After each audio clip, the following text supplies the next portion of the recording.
The Presidencies of the United States is a proud member of the Evergreen Podcast Network.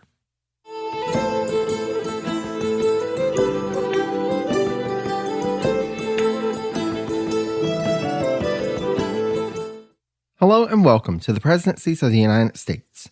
I'm your host, Jerry Landry. Welcome to the second of our 3-episode series on the life and legacy of Dolley Madison. If you haven't listened to the first part yet, it was in our standard narrative format and covered Dolley's life up to when James Madison was inaugurated as president on March 4th, 1809. This second episode, I'm joined by a special guest to discuss Dolley's tenure as First Lady. And after this one, the series will wrap up with a final episode, which will switch back to the narrative format to examine Dolley's life after leaving the president's house and the legacy that she left. My special guest for this episode is Hillary Hicks, who is the senior research historian at James Madison's Montpelier. Hillary came to Montpelier in 2010 and joined the research department in 2011. She served on the research and writing team for the award-winning exhibition, The Mere Distinction of Color, and is currently writing biographies of the enslaved for the Naming Project on Montpelier's Digital Doorway website. She's also a regular contributor to the website's Digging Deeper blog on a wide variety of Madisonian topics. Hillary serves as a judge in the We the People Student Civics Competition and was a board member of the Orange County Historical Society. Before coming to Montpelier, Hillary served as curator of interpretation at Tryon Palace Historic Sites and Gardens in New Bern, North Carolina, and executive director of the Rosewell Foundation in Gloucester, Virginia. She is an alum of the College of William and Mary, where she earned her BA, the Cooperstown Graduate Program in History Museum Studies, where she earned her master's, and the Seminar for Historical Administration. I cannot thank Hillary enough for her time and the insight that she provided on Dolley Madison and her time as First Lady, and I'm so excited to be able to share our conversation with all of you. Thus, without further ado, let's get to our discussion. Alrighty, thank you so much, Hillary, for joining us here on Presidencies. I greatly appreciate your time and the insight that you're going to bring to help our listeners to understand a bit more about Dolley Madison. Well, thanks you for the invitation. Absolutely. And so to get us started, thinking of kind of a broad sense, can you tell us a bit about what a typical day in the life of Dolley Madison during her time as First Lady, what that would have been like? Well, that's an interesting question because Dolley didn't really keep a daily diary, so we don't really know what would be a typical day for her. But part of her routine in the morning was paying calls. That was very much a social etiquette. She would be going to visit different ladies in Washington. If they were not at home, she would leave her calling card for them.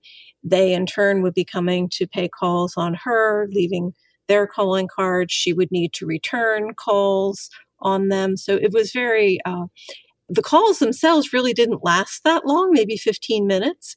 But the ritual of making sure that you were reaching out to everybody was very important. And then, of course, a big part of her day also, like would still be the case for First Ladies today, would be planning for dinners and receptions and official entertaining.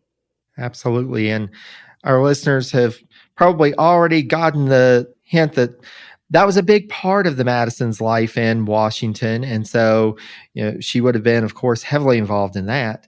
And thinking about that for a minute, and as we've seen in our narrative series, Washington is really developing as the nation's capital, really developing a social life. And the Madisons, of course, were a big part of that. So Dolley has been described as a political partner to James leading up to and during his presidency. Would you mind sharing more about Dolley's role in political life in Washington? Because, of course, even beyond the social life, that political life was definitely developing. And how Dolley not only supported her husband's political agenda, but maybe even advanced her own agenda. Well, we often speak of Dolley and James Madison as being the original power couple in Washington. And for Dolley, it wasn't so much about supporting his agenda because she wasn't advocating for particular positions or issues. She didn't really have her own agenda per se. But her role was really about helping James connect with people and making personal alliances. And they had very complementary personalities because James Madison, if you met him in a large group of people, you would probably think he was rather cold and withdrawn and not very friendly. Now, he could be very different if you got him in a small group around a dinner table, but in large groups, he came off very quiet and rather shy. And Dolley, on the other hand, just had a very effervescent personality, very much a people pleaser. And so she was able to help James with those personal connections. For example, once Madison became Secretary of State, the Madisons lived on a house on F Street. And the F Street house became a social center unto itself. I mean, Jefferson was entertaining, oftentimes just entertaining male friends at the White House, but the F Street house was its own social center. And Dolley really became known for her ability to disarm party rivalries and create an atmosphere where members of either party felt welcome. And there's an interesting observation that was made by Congressman Samuel Latham Mitchell. And this is in the run-up to the election of 1808. And so both Madison and George Clinton were potentially going to be the nominee of their party. And Congressman Mitchell noticed that George Clinton was a widower, and he said that Clinton lives snug at his lodgings and keeps aloof from such captivating exhibitions. The Secretary of State, meaning Madison, has a wife to aid his pretensions. So just that ability to have this social activity going on in his household really gave him an advantage with other congressmen. And the other way in which Dolley was able to aid her husband while she was First Lady came about during entertaining at the White House. And one of her friends referred to Dolley's snuff box as being her magic snuff box because she seemed to be able to use it to forge these alliances. So prior to the War of 1812, Madison needed to reach out in an indirect way to Congressman Henry Clay, who was a war hawk, and Dolley smoothed the way at one of her Wednesday evening drawing room receptions. She knew that both she and Clay used snuff, so she offered him her snuff box, and that served as an overture.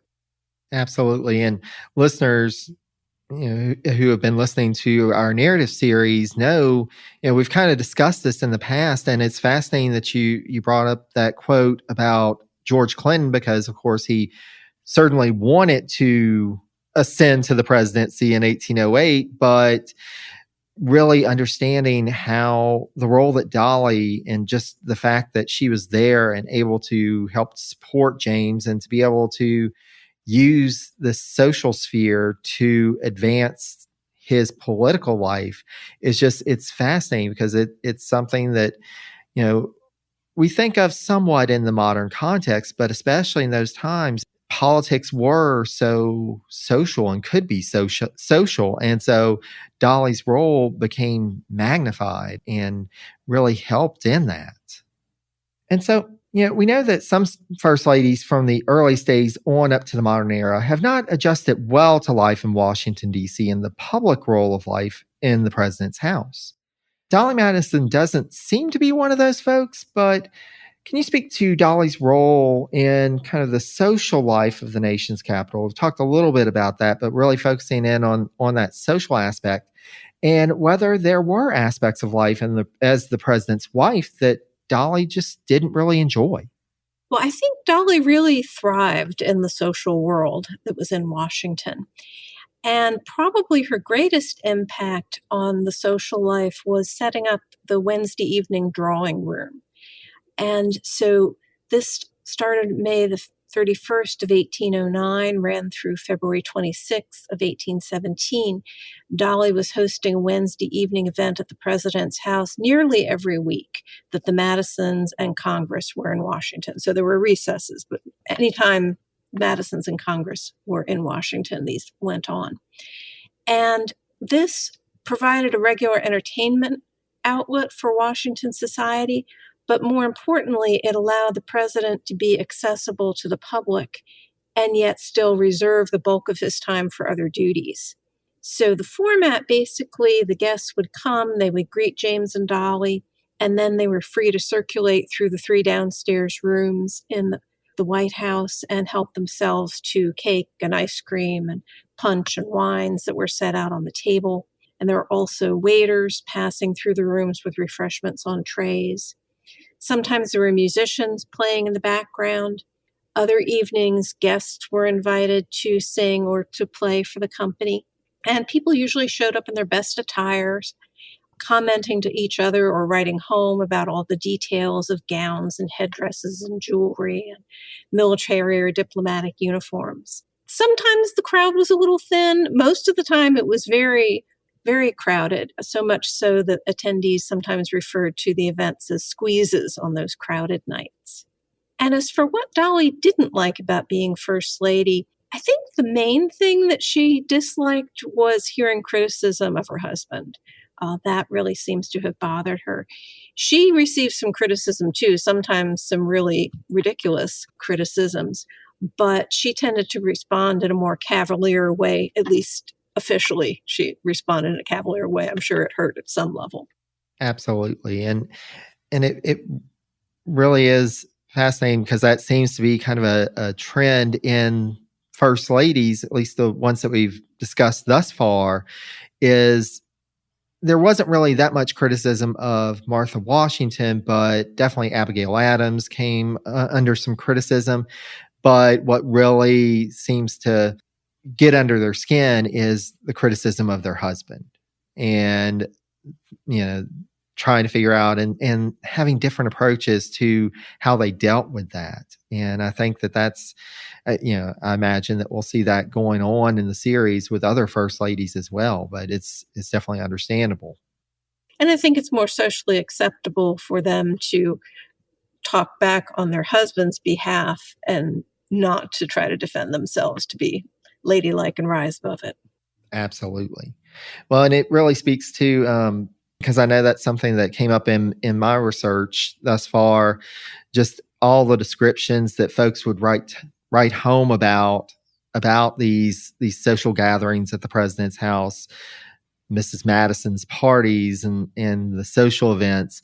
And just, I love the rich descriptions that we get from those primary sources.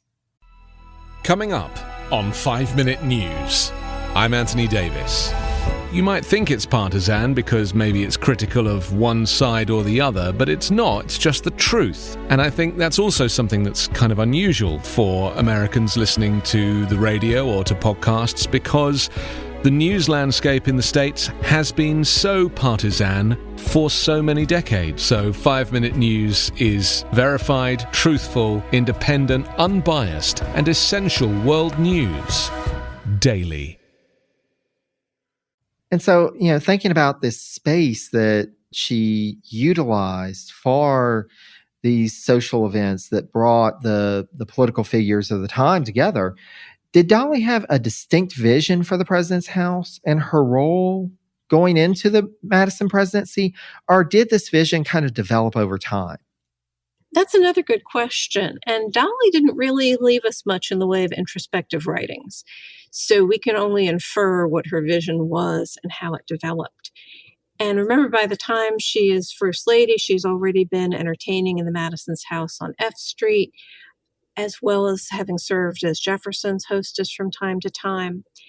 And Dolley's approach seems to be trying to find a middle way between the excessive formality of the levées that the Washingtons had and the excessive informality of Jefferson's pell-mell style of entertaining. So thinking again that Madison's only the fourth president, he's only the second to live in the White House for most of his presidency. So there's still some of a feeling that they're making it up as they go along. But one of the really important things that Dolley was involved with was the decorating of the White House. Now, that may sound frivolous, which is interior decoration, but it was really important in setting up a backdrop for how this Republican government was going to play out. And so she is collaborating with Benjamin Latrobe and his wife, Elizabeth, as well, who happened to be a friend of hers from her Philadelphia days. And so she seems to want to have the White House, the president's house, look like the home of an American president in a republic. It needs to be distinctive from the palace of a European monarch. And so Latrobe was able to help her accomplish that by using a lot of neoclassical design elements that hark back to the styles of ancient Greece and Rome, which were the models for a democracy and a republic.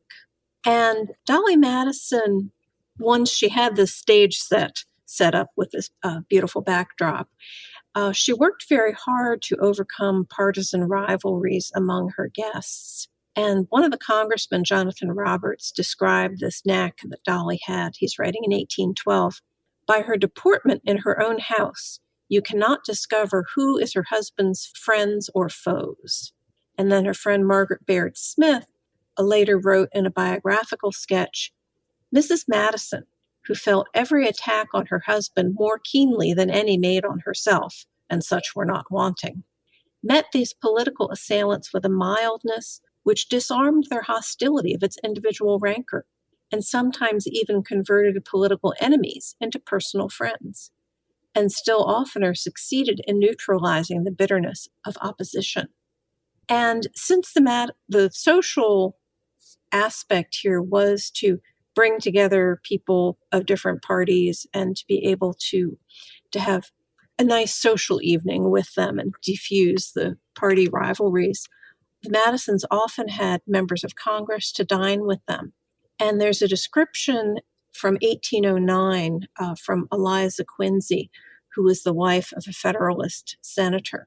And this is how she described her evening. She said, the company consisted of 25 or 30 people, and not a single Federalist except Mr. Quincy. We were in the midst of the enemy's camp, but were treated with great distinction, and passed a pleasant day. I was attended by the Secretary of State, and placed next Mrs. Madison. So there's no pre-established seating chart for the dinner, so it's typical for each gentleman to escort a lady into the dining room, as the Secretary escorted Eliza Quincy. And this made the seating kind of random, but everyone understood the general principle of the order of precedence, that the guest of honor or the guest ranking highest in social order would be shown to a seat nearest the head of the table where Dolley was sitting. So it's significant that the wife of the lone member of the opposing party is given the seat next to Dolley. Absolutely. And that's one of the most fascinating things I've read thus far in researching the Madisons, because in the presidencies preceding this, there was so much partisanism and, getting away from having people from both parties at the same dinner table, at the same space. And the fact that they started to realize, okay, well, let's kind of draw this back. Let's see if we can get away from that, if we can forge something else. And I think, and it's going to be interesting as I go along and see, but I'm already seeing that I think this is going to make a major impact and lead into what's to come in the Monroe presidency and the ultimate collapse and kind of folding in of many of the Federalists into the Jeffersonian camp, into the Republican Party of the time. So it's fascinating to think of the role that this may have played in that. And I think the partisan rivalries were still there underneath, but they managed to pull a veneer of social nicety over it, which sometimes we can't even imagine to do that part today anymore. Exactly. We are definitely in that hyper-partisan place, unfortunately, again. So. Well, and one thing that's important and that we talk about on the podcast is, the Madisons weren't doing this alone, and they weren't doing this necessarily with paid labor, although they had some people that they did pay to work in the president's house, but they also brought some of the people that they enslaved from Montpelier to work at the president's house. And so just to kind of take a moment to address that aspect of life at the president's house, and with the frame of looking at it through Dolley's life in particular. So Elizabeth Dowling Taylor, in her book on Paul Jennings, wrote that Dolley, quote, never voiced a known murmur of conscience at marrying a slave owner or presiding as mistress over a plantation of 100 slaves. Would you mind walking us through Dolley's complex history with slavery over the course of her life, particularly given her Quaker background and her family's move to Philadelphia when she was a teenager? Sure. And it really is a complex history. And starting off thinking a little bit about the Quakers, as a group, we think of them being anti-slavery, but that was a position that they evolved into. And that evolution takes place particularly coming up into the 1770s. And in Virginia, it was very difficult to emancipate someone who was enslaved. You actually had to get an act of legislature. So it was really reserved for situations where some enslaved person had done some meritorious act and was going to be freed for that. But then in 1782, that law changed. And so in Virginia, it became simpler to just emancipate the people you had enslaved. And so from 1782 onwards, that's when you see Virginia Quakers emancipating their slaves. And actually by 1784, the Virginia Yearly Meeting, which was essentially the governing body for Quakers in Virginia, the yearly meeting said you could no longer be a member of the Quaker meeting if you still owned slaves. So Dolley grew up on a farm where her father owned slaves, and then he freed them in 1782 when it became legal to do so. So that's when Dolley is 14 years old. So up until that time, she has had a personal experience of being in an enslaving family. And then her family moves to Philadelphia. Her father goes into business as a starch merchant. He eventually goes bankrupt. And so it makes you wonder if perhaps Dolley associated the family's economic downfall with the fact that they had freed the people they had enslaved and had moved to Philadelphia and changed her father's business. And I would say definitely I would agree with Beth Taylor that Dolley doesn't seem to have had any qualms about coming back to Virginia, back to living on a plantation that was operated by enslaved laborers.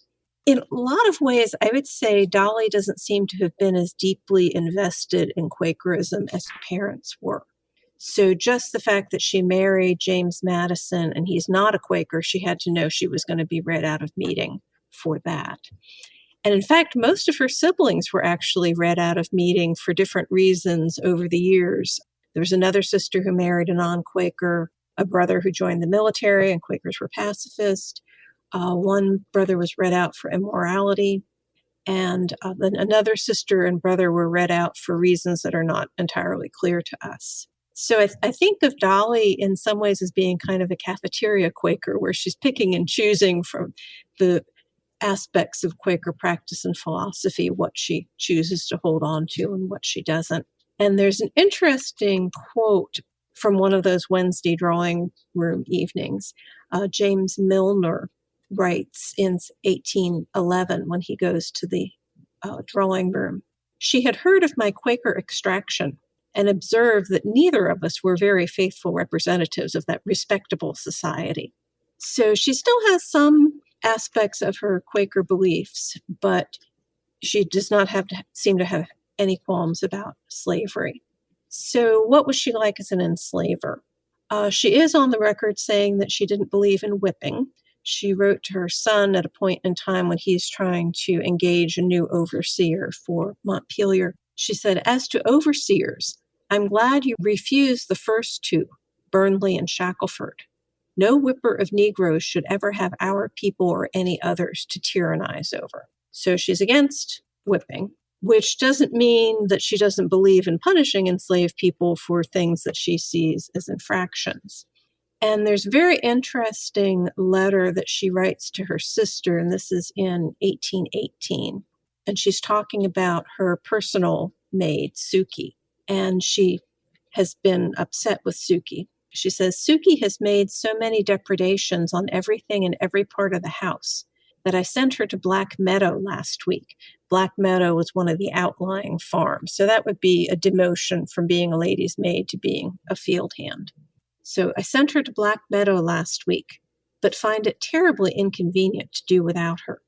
And I suppose I shall take her again, as I feel too old to undertake to bring up another. So I must even let her steal from me to keep from labor myself, more than my strength will permit. I would buy a maid, but good ones are rare and as high as $800 or $900. And then she goes on to advise her sister. And apparently her sister has recently enslaved a new lady's maid. And she goes on to tell her sister how important it is that she needs to attach this new maid to her sister and her sister's children. So that gives you, I think, a good sense of different aspects of Dolley when it comes to enslaved people. And then once she's a widow, things are different again. In Madison's will, he had stated a hope that his wife wouldn't sell any of the enslaved people except for misbehavior. And he says, "It is my desire that none of them should be sold without his or her consent, or in the case of their misbehavior." But Dolley is in financial straits at this point, and she does start selling people. And this is a very interesting letter from Edward Coles, who's a cousin of Dolley. And he's writing in 1836, so this is in the same year that Madison had died. He writes, "Reports had gotten abroad that she, Mrs. Madison, wished to sell many of them, her slaves.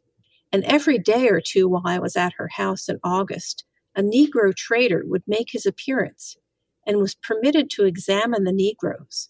It was like the hawk among the pigeons.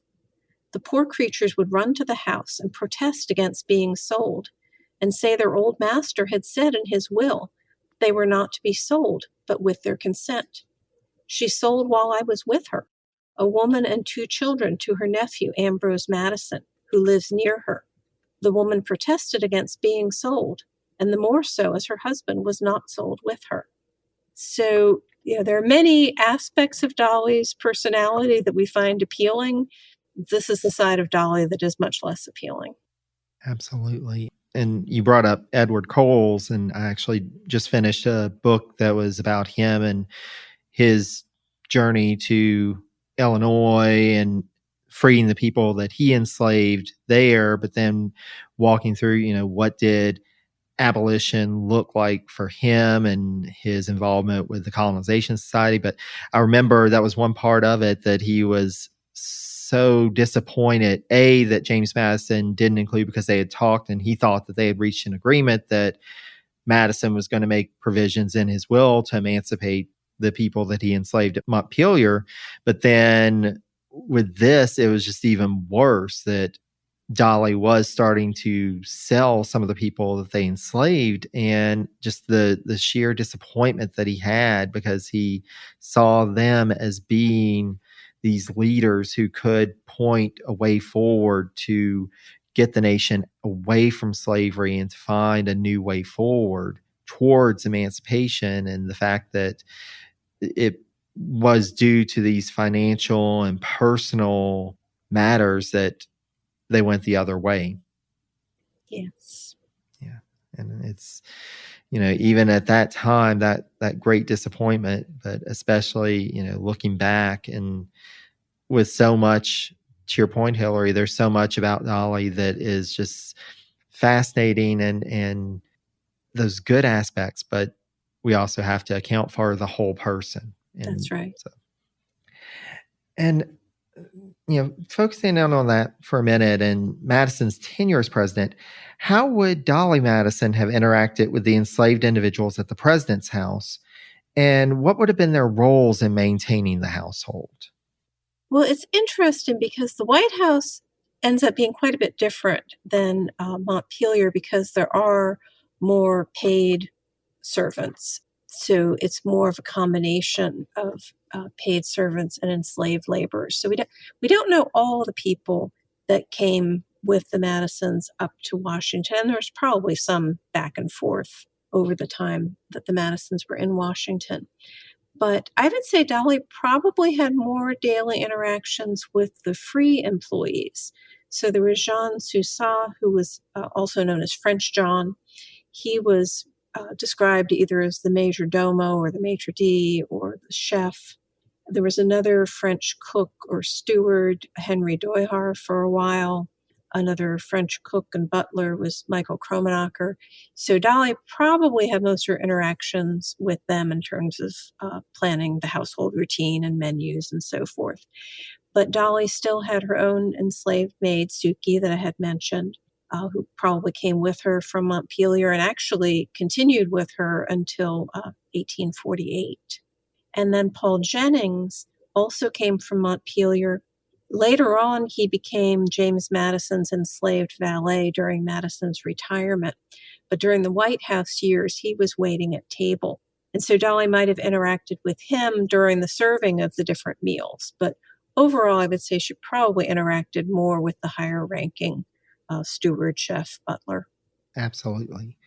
And bringing up Paul Jennings and just that we can get more of a primary account from him in the historical record is just fascinating because he gives such fascinating perspectives from what he saw in while working at the White House and then later serving and being enslaved by the Madisons later on in the post-presidency.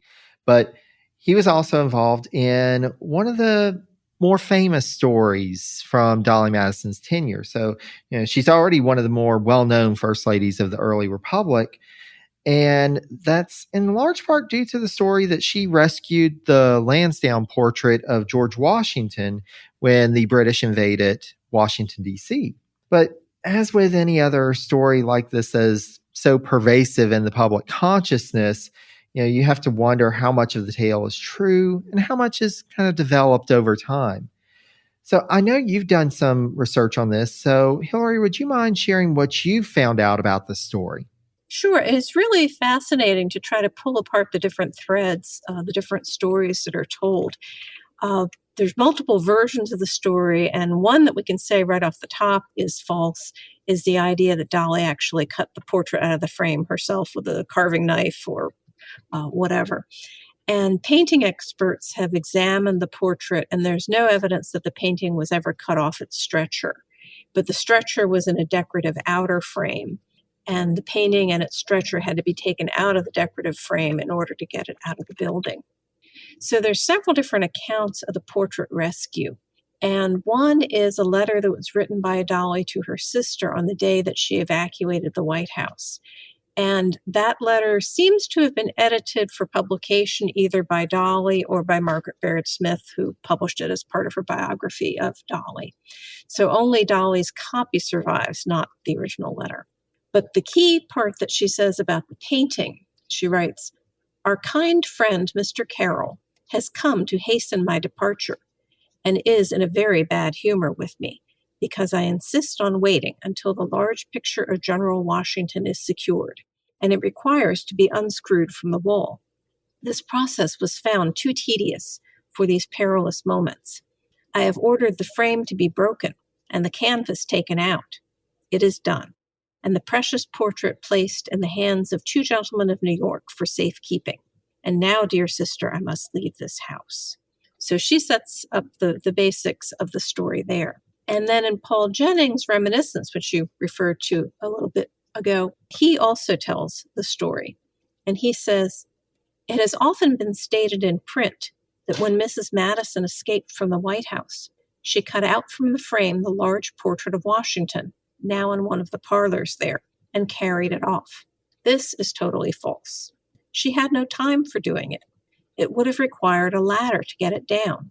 All she carried off was the silver in her reticule, as the British were thought to be but a few squares off, and were expected every moment.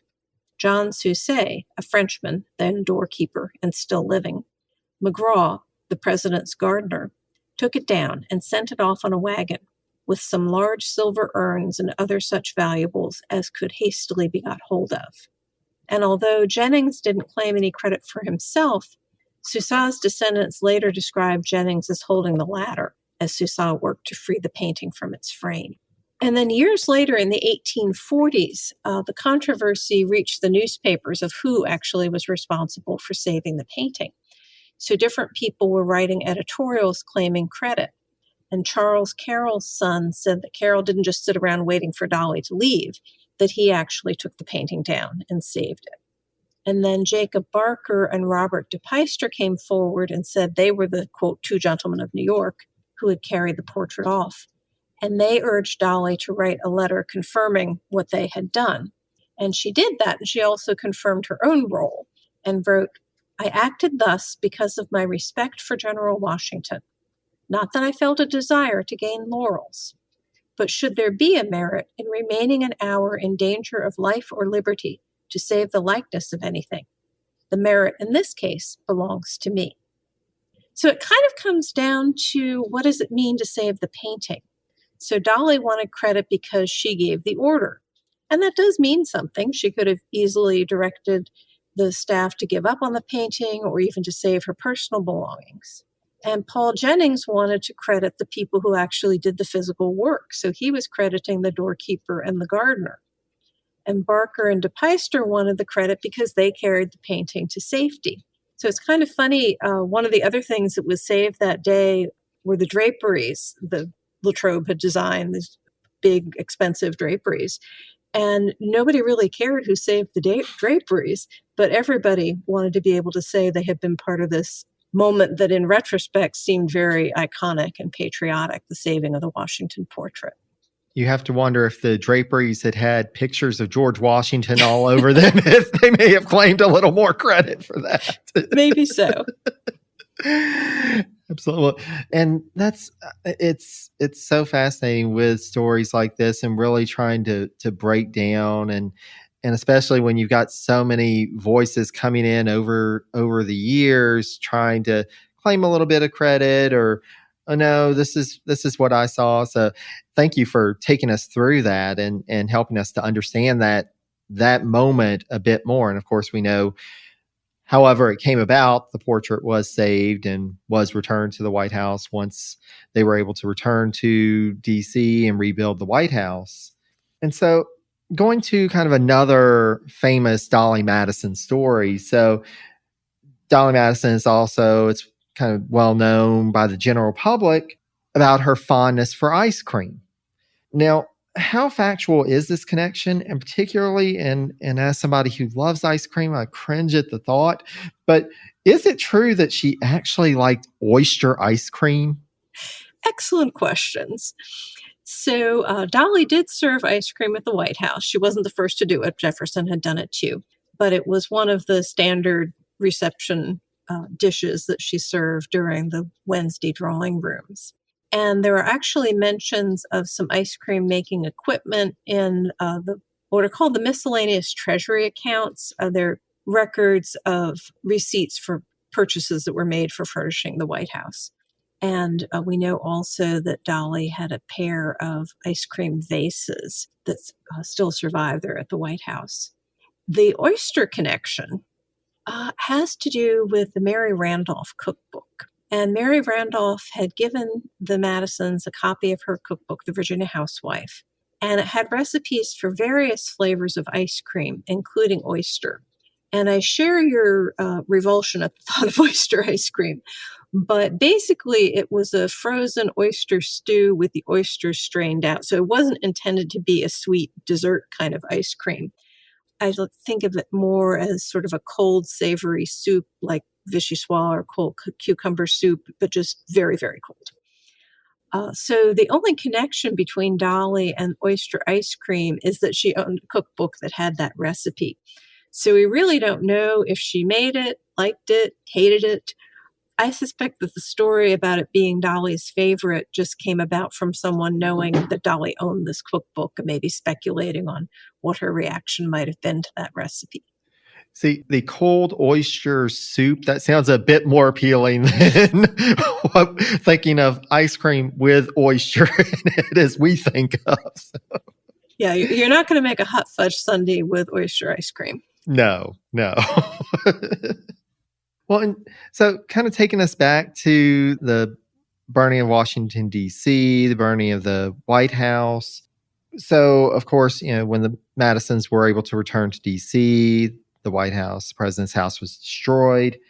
And so this event, not only politically, but personally, the Madisons were impacted by this. Are there other ways, and of course this changed the trajectory of his presidency that impacted the rest of his term, but are there other ways that Dolley's role as First Lady either shifted or evolved as a result of the War of 1812? Well, before the war, one of Dolley's big projects was to furnish the president's house. And so, in a sense, she found herself with another furnishings project. So initially, after the White House burned, James and Dolley lived at the Octagon, which was rented quarters and presumably was already furnished. And then they rented a townhouse in a cluster that was called the Seven Buildings. And so it was a redecoration project on a more modest scale. And then she did resume the Wednesday evening drawing room events in the fall of 1814, so really just a few months after the White House burned. And even though some people looked on the drawing rooms as kind of frivolous, it probably did help reestablish a sense of normalcy in the capital city, especially since there was some question as to whether the capital would be moved back to Philadelphia, since the White House and the Capitol had to be rebuilt anyway. And then another thing that happens in this post-war of 1812 period is that Dolley becomes interested in the plight of orphans in Washington City. And in 1815, a friend of hers, Marcia Van Ness, established the Washington Orphan Asylum. And she convinced Dolley to serve as the first directress, which is basically the chair of the board. Sometimes when you say that Dolley was a directress of an orphan, it sounds like she was Miss Hannigan, but she wasn't. She didn't have any hands-on role in the operation of the orphanage. So this was really something fairly new and significant, the idea of a group of women banding together and forming an organization to solve a problem that they saw in society. And Dolley contributed money to the cause. And she also wrote out a petition to Congress to incorporate the organization. We don't know if she composed it, but Dolley had such distinctive handwriting. She has this sort of flat-bottomed handwriting. It looks like maybe she is using a piece of lined paper under her paper. So the fact that her handwriting was so distinct, and they made sure that it was her handwriting that appeared to Congress, the other ladies were probably hoping that would help along the cause. As it turned out, Congress didn't incorporate the orphan asylum at that point. It didn't happen until much later in its history. But that's just an interesting aspect during Dolley's tenure as First Lady, because that is a little bit closer to the idea of having a cause, which has become more important for modern First Ladies. Absolutely. And I was just thinking of that really is such a key aspect of the 20th and 21st century idea of the First Lady, this having a distinctive cause. And the fact that you have Dolley Madison this early on in the early Republic being the first in that respect it's really fascinating.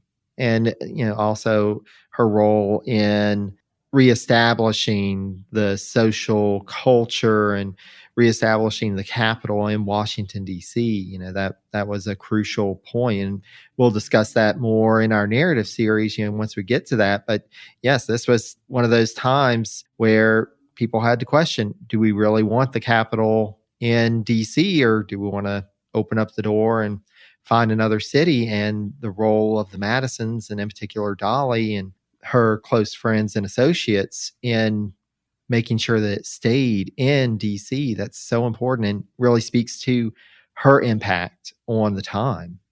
And so the War of 1812 ended, and that was getting towards the end of James's second term. And at this point, and it would be a while before there was a constitutional prohibition to the president serving a third term, but of course, James Madison opted not to run for re-election in 1816. What was Dolley's reaction to this decision to retire, and how did she help in the transition to the incoming Monroe presidency? Well, I think for one thing, even though there was no prohibition on third terms, that precedent that Washington had set for only serving 2 terms was really strong. So I don't know how seriously they really thought about having a third term. And Dolley didn't write anything specifically about James's decision to retire. So again, we can only speculate that she probably had some mixed feelings. She was very protective of her husband. He had had very serious illness during the War of 1812, actually in 1813. He was very ill, thought that he might die. After he became well enough to travel, she was very protective that he needed to stay at Montpelier long enough to really get well. So I think there was probably an aspect where, as far as her protectiveness of her husband, she was probably just as glad to see him retire. But she really enjoyed living in the capital city and being so close to her friends. One of her friends since girlhood was Eliza Lee. And although they had known each other in Philadelphia, by this time, Eliza lived near Washington, D.C. And there's an interesting exchange of letters where the Madisons had had their portraits painted just before leaving Washington. And Dolley gave a copy of the portraits to Eliza. And Eliza wrote back and said she just thought there was something missing in Dolley's expression. And Dolley wrote back, "In truth, it was a most unpropitious season for me to sit, the very day before I left you, when I could only think of the circumstances, the early intimacy and affection that bound us together, when no fears of eternal separation, as at that moment, affected me, covered my cheek with tears, and spread over my countenance the uncomely glow." So she's basically saying while she was having her portrait painting, she was so sad at the thought of being separated from her friend. And at their age at this point, maybe she never would see her friend again. That turned out not to be the case. But that's the sort of thing that Dolley would miss about being in the capital. And as far as transitioning to Elizabeth Monroe, I should mention that Elizabeth Monroe was a friend of Dolley's. The First Lady role was not so formalized as it is today. So there was no office or staff. So there wasn't really a transition period in that way. And Elizabeth Monroe was used to being the wife of a diplomat and the wife of a cabinet secretary. So she knew what she was doing. She would do things her own way. I don't think Dolley was too concerned about that. Definitely. And that's, I've come across this in previous presidencies. Towards the end, you get these letters from folks, well, we don't know if we're ever going to see each other again. And that's when you realize that the Capitol was such a nexus for people who, even beyond the political landscape, but folks who had grown up together, may have gone to school together or been neighbors for so long in so many aspects of their lives. And this retirement, we think of retirement now as, well, you go and travel and you get more time with folks, but it was really, you're going home and you may not see most of these folks again. So it's fascinating that we see that with Dolley Madison as well. And as it turned out with Eliza, when Dolley Madison was a widow, she moved back to Washington, D.C. They picked up their friendship. Eliza was actually at Dolley's deathbed. So they were friends to the end. Absolutely. Well, and thinking of kind of as we're getting close to the end of our conversation and thinking of Dolley's tenure overall as First Lady, what would you say was Dolley's greatest contribution to this role of First Lady as we understand it today? Well, I think she brought her own personality to the role, and she made it her business to support her husband's presidency through what she did best, which was creating social events that brought people together and kind of balanced the quieter aspect of his personality. And with Dolley, you can't really point to any one specific First Lady tradition that she started and has been carried down ever since. But she definitely set a standard, particularly for social events at the White House. And for years afterwards, Washington insiders compared other White House receptions to the ones that Dolley had hosted. And they rarely came up to the standard that Dolley set, according to her friends. Well, and you mentioned that personality that she brought to the role and that she brought to social life in D.C. at the time. What one aspect of Dolley's life or personality do you think is most distinctive or most important for folks to understand? What fascinates me about Dolley is that there was more to her than her public persona. She wasn't just a party girl. She did her entertaining in a purposeful and political way. She embraced being seen as a gracious hostess, very happy and lighthearted. But when you read her letters to her family and close friends, you see that she had a lot more depth. one of the things that struck me when I first started reading her letters was how much she worried. She worried about her husband, her son, her brother, her sisters. And when you look at the losses she experienced early in her life, particularly losing her first husband and their baby, maybe it just left her with an awareness that life can change very quickly. And a lot of things, a lot of bad things sometimes can happen in the time it took to write a letter and receive a reply. And finally, there's also a real contrast between the sides of Dolley that her family and friends knew and the sides of Dolley that the enslaved community knew. And as much as she could be a delightful friend, she was also an enslaver who sold people for her own economic ends. So she's not one or the other. She's both. And I think that's both challenging and fascinating for us to wrestle with. Absolutely. And that's something that I have tried to do with this podcast to really get to a greater understanding. You know, we have so many figures that are held up or the marble statues, but once you understand the not so admirable aspects of their life, their personality, as well as those things that we revere them for, they become richer because we all have our faults. We all have things that aren't necessarily great about us, but they're also a part of us and they make us human. I think reintroducing those human elements, it helps us to be able to relate to them better and to be able to really take from history an understanding and a connection that hopefully will help us as we move forward to be more informed about where we've been and where we can go. And so finally, Hillary, we've been talking about Dolley Madison so much, but I wanted to turn the light on you for just a minute and ask if you would mind sharing a bit about your role at James Madison's Montpelier and some of your research interests. Sure. Well, I'm the senior research historian, and the way I explain my job is that I look stuff up for people who ask me questions. And so my job is really to be a resource for staff members, for authors or researchers outside of Montpelier, and even the general public. So I field questions about a wide variety of topics, which is one of the things I enjoy about my job. I never really know what I'm going to be looking up next. Sometimes I'm asked to verify Madison quotes because there are a lot of Madison quotes floating around the internet that, oddly enough, are not correct. Imagine that. Imagine that on the internet. One of my big projects right now is the naming project, and that is on our Montpelier Digital Doorway website.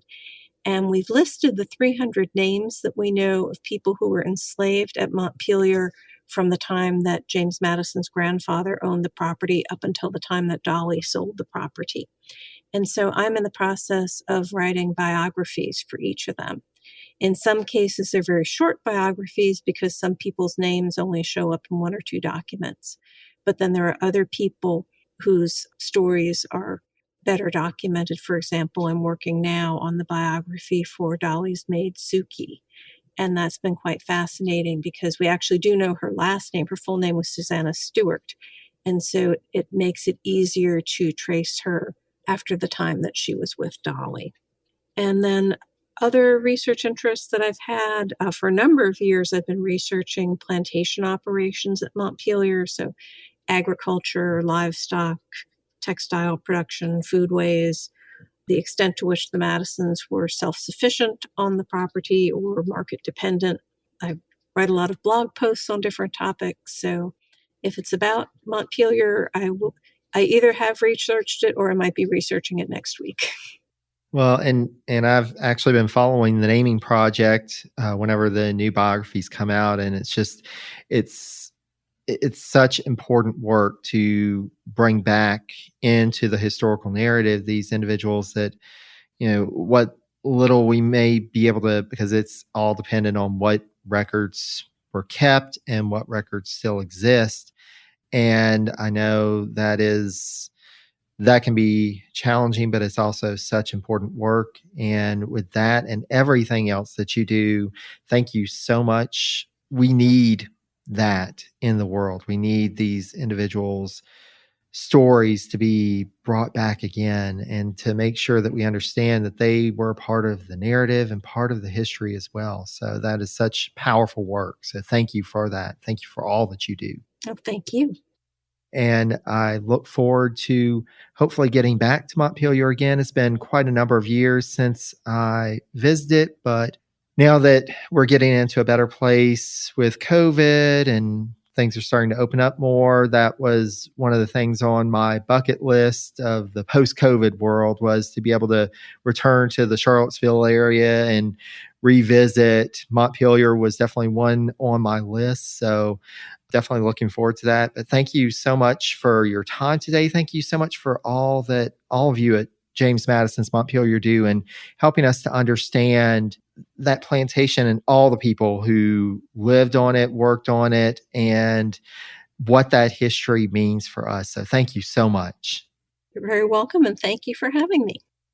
Special thanks again to Hillary Hicks, the Senior Research Historian at James Madison's Montpelier, for sharing her time and knowledge with us in order to help us gain a greater understanding of this key figure in the presidential history of the early republic. To learn more about the work of Hillary and her colleagues at James Madison's Montpelier, just go to montpelier.org. I also have a link on the page for this episode on my website, which is Presidency's Podcast, that's all one word, .com. Thanks also to Christian of Your Podcast Pal for his audio editing work on this episode. If you'd like to enlist Christian services for editing your podcast or audio project, check out his website at yourpodcastpal, all one word, .com. If you'd like to reach out to me with any questions or comments, please feel free to email at presidenciespodcast, again, all one word, @gmail.com. You can also follow and communicate with me on social media. I can be found on Facebook at Presidencies, on Twitter at Presidencies89, and on Instagram at Presidencies Podcast, you guessed it, all one word. Thanks so much for listening, and I hope you'll join me next time when we conclude this mini-series on Dolley Madison. Until then, stay safe and healthy, be kind to one another, and take care, dear friends.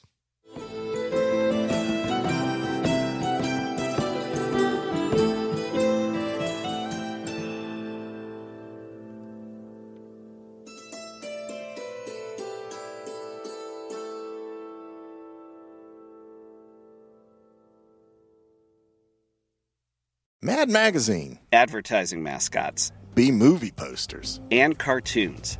Oh yeah, can't forget cartoons. If you get the funky connection that ties these pop culture gems together, you'll dig Two Designers Walk Into a Bar. See, we're a couple of creatively curious pals living between the bookends of grand museums and dive bars. Hey, you know the place, the sweet spot where highbrow and lowbrow become drinking buddies. So join our barroom chats as we talk influential work and uncover stories of how the familiar became iconic. Think behind the music for the stuff we love. Check out our website at twodesignerswalkintoabar.com. And listen wherever you get your podcasts or visit evergreenpodcasts.com.